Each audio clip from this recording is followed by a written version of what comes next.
Welcome back. She's the first African-American to win ski racing medals in the Paralympics. Called one of the most inspiring women in America, Bonnie St. John is our slice of life.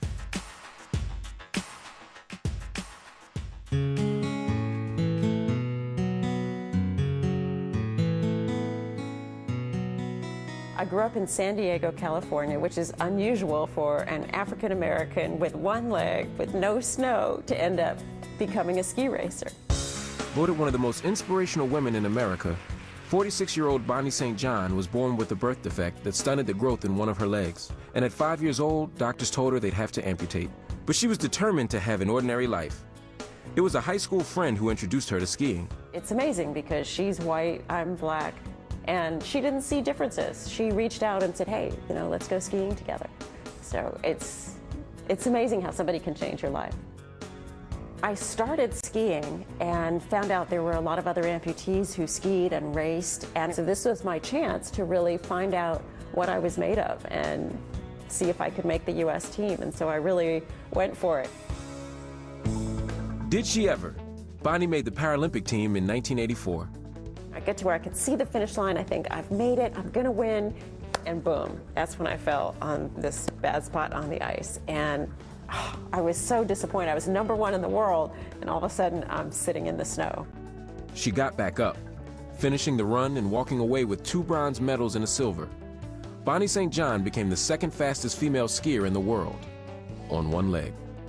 I realized the woman who won first place, she had also fallen and gotten up. And that's when I realized she didn't beat me by skiing faster, she beat me by getting up faster. So people fall down, winners get up. Sometimes the gold medal winner is just the person who gets up the fastest. Bonnie hasn't missed a beat since. She went on to graduate from Harvard and Oxford universities.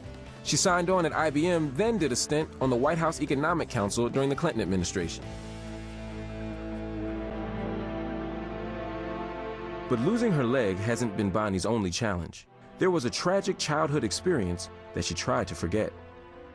Actually, I was sexually abused from the age of 2 to the age of 7 by my stepfather in my own home. And it was very difficult to deal with emotionally. That's probably one of the hardest things I ever had to deal with. I just blocked out the memories for years. This single mom's life experiences have inspired several of her books, including How Strong Women Pray. I want to share a story with you about one of the hardest things I ever did. And you can see I've done a lot of hard things. Bonnie travels the world as a motivational speaker and makes a special effort to inspire kids like these from Reach Prep, a program that identifies and grooms Black and Latino scholars. Bonnie St. John, I believe, represents for us determination, a woman who has obviously overcome enormous odds to be where she is, to accomplish what she has. And so we like to have people like Bonnie come and just kind of validate these students, but also show them what commitment long-term will help them accomplish. What are some of the things you want to do when you grow up? I want to be a food critic, a chef, and a restaurant owner.